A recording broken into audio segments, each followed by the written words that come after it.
Hey, welcome back to the Artie Lange Show. My next guest, a regular on the show, good man, real funny guy, the comedian, who says he's going to get Buschetti laid, too. No, he's an expert. Josh Accardo. Josh, what's up, buddy? Hey, thanks for having me, Artie. What's now, up, John? Last time you said you were going to help Mike sort of get laid. Yeah, sort of get laid.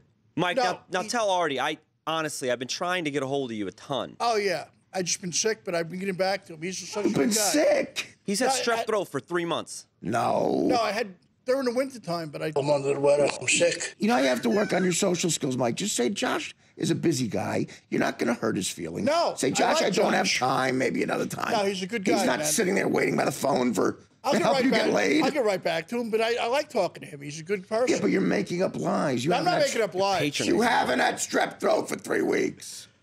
3 months. 3 months. Well, he was kept saying, like, I got a bronchitis. Was that what he had? Bronchitis, and then it was... But how do you come in here with bronchitis? That's a serious illness. Well, it's not contagious. It's contained. But Mike, if you have bronchitis, you couldn't come in here. You come in here and let me tell you something. You do a great job. So how could you have bronchitis? I just got sick with it from the weather. Some winters are worse than others. Oh, so you think he was lying? He was just lying. I was lying. No. Josh, he was lying to you. He was lying to Josh, or he was lying to the world? He's lying to himself. No, Josh, if I don't like people, I'll tell them right away. That's how I am. Oh, I'm never, like Artie said, I'm never going to be offended if you don't want to. What do you think? He's waiting by the phone for this to happen? No, he's such a good guy. He can get us all He's kinds just of trying to whores. help you. I was trying to help you out. You alone. No, he can get all kinds of whores for us. You're looking this gift horse in the mouth. Well, thanks, Mike. I appreciate Now, that. sounds like Mike doesn't want to hook up at all because he's got that dog. Texting you. It sounds like Mike's homosexual. I'm not homosexual. I'm done texting you, buddy. It sounds like you're homosexual. I'm not homosexual, please. Well, there's nothing wrong with it. Are you scared? If that's somebody else's lifestyle, you got to live your own life. He's scared. Do you feel, based on his negative reaction to going, that he's homosexual? I feel there might be a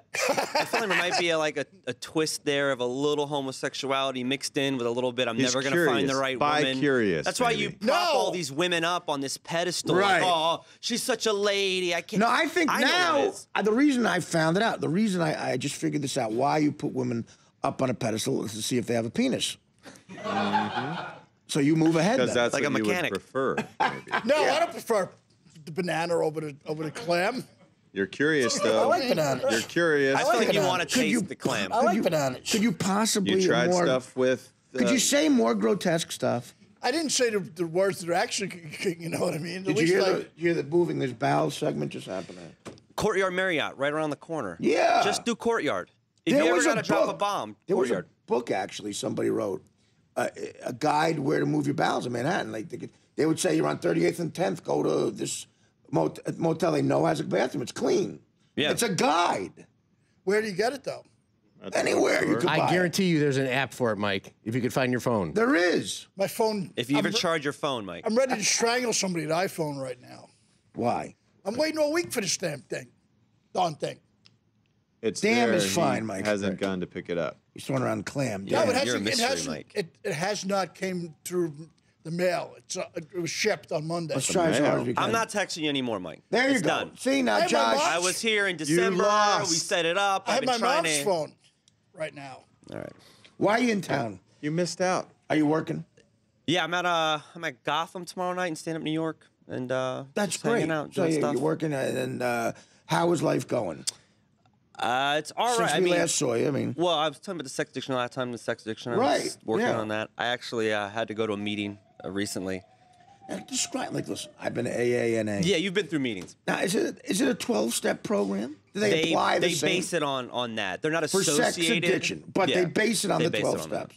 So I walk in there, and I'm not cured yet, so immediately I'm like, I'm hoping I could bang somebody in this meeting. Right. Like, immediately I'm thinking, I'm hoping there's somebody in there I can Like, bang. it's the only thing at gambling addiction, gambling anonymous meetings, people go for tips. You know? Yeah. So when you go, it's both sexes at these meetings? Yeah, there is. But when I walk in to this first meeting, it's me, 15 other, like, 55-year-old dudes. Rob Lowe. Yeah, and then 30 Hasidic Jewish men. And like one woman who's like just she's the disheveled. belle of the ball. She is you could tell she has been through the ringer. Oh God, what does that woman look like? And I'm actually, I mean, it's like just unkempt, like just the sweater and like never. You know what I'm her hair's picturing? not done. Like one of the Oh, she's in her 40s. You know what I'm picturing? They've lived a life of hell. Late 19th century London hooker, like someone Jack the Ripper killed. Like, want to go for a tumble, Mike? Closed eye. Yeah, closed eye, no teeth. Yellow teeth. Infections, like raggedy clothes. Want to tumble, mate? Want to go for a tumble in the hay? She comes up to me and she's like, "We all go for coffee at the end," and I'm like, "I bet you do. You want someone want a cup of Joe? No one knows where that could lead, mate. What I was thinking is like, Don't mind that infection. who's banging these guys? I was thinking, who's banging Jack these the Ripper. guys? Sorry. But also, who's banging these guys to a point where they're like, I'm doing I this have too an much. addiction. Like, I have an addiction. I need Do you help. think it's guys who just want it so bad but never get laid? See, I've never paid before. So they're preoccupied with it. I feel like these guys spend at least 40, 50K a year on women. Now, what makes you think that? Just because talking to them like you did? One guy cornered me, like, I think they just look for new people. And right when I walked in, I was kind of hesitating to walk in. And this guy just jumped on me. He was like, "First time? Hey, don't worry about it, man. It's really hard to come in the room. I've ruined 10 relationships." Like, he just gave me his whole life story. God. So these guys are just dying to tell you. That happens in AA too, and they're real pushy. Like they want to save you, and like save yourself, man. I couldn't. When you were in AA, did you jump into the program right away? No, it took forever for me, and I still haven't done it properly. I will say this: the people that I know that have properly gone through AA, all 12 steps, and I've never done this properly. I wish I have. I wish I could say I was that good of a person. Are some of the best people I've ever met in my life. Because the 12 step is, not for money. It's moving on to other people and helping them. And they have been through the ringer, so they're great at giving advice.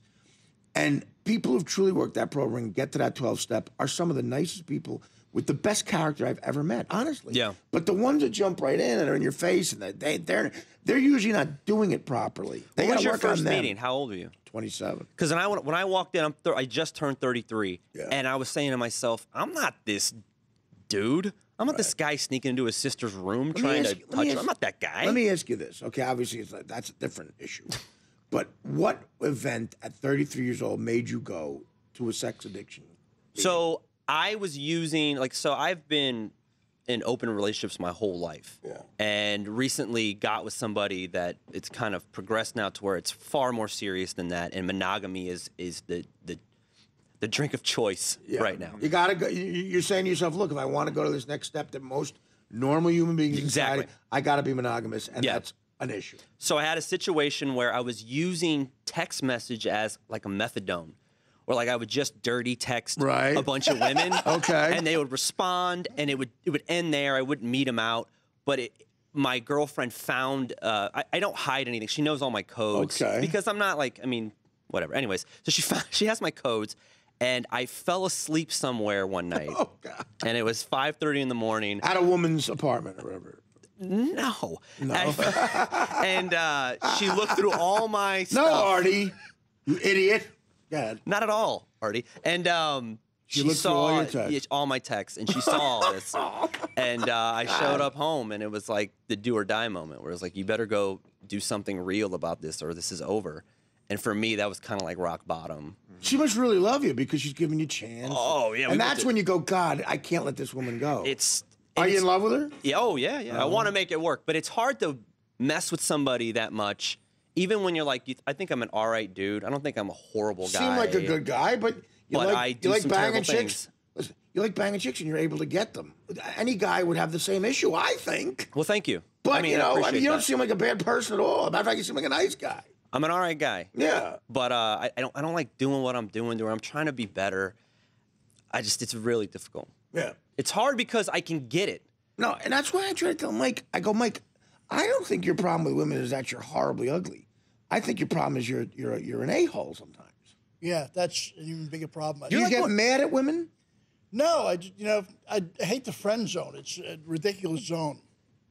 Well, again, if you could stop using the hackiest jokes ever. No, I'm just saying, seriously. Okay, but how does that happen? You don't have any girls who are friends. I don't know any of them. Yeah, but I try to limit my friend list. It seems like you don't have any women in your life, period. No, except your mom. Yeah, well, you know what? Yeah, but you know what the thing is? It would be great to have a nice woman, of course. Every guy wants a good one. But he does things he gets. I've seen him, since you've been here, he interacts with women. Like, he met this girl on the street, and he immediately puts his arm around her and says, I want to be very protective of you. Why would you do that? No, but she was hot, though. What does it matter if she's hot, though? He brought her up here, and he was immediately draped all over her. Right. And she looked very uncomfortable. She was being made extremely uncomfortable by him. No. He met a girl on G-Date. You know what that is? No, it's G-Date. Goiter date. No. She was outside in the street. Chicks who like guys with goiters. Doing the weather. But see, the thing is, it's like, when it comes to women, I'm like a real estate salesman. What does that mean? That is the most uncomfortable looking woman I have ever seen in my life. Like, who is she looking at? This is like the only thing going on in the studio right here. If that woman saw John Wayne Gacy, she'd leave with him. No, but the thing is, she was more comfortable on the street than up when she came up. We haven't been. What did she do with you on the street? Well, no, he was out on the street doing our weather. She passed by. She was a fan of the show and went up to Mike. They had some chemistry.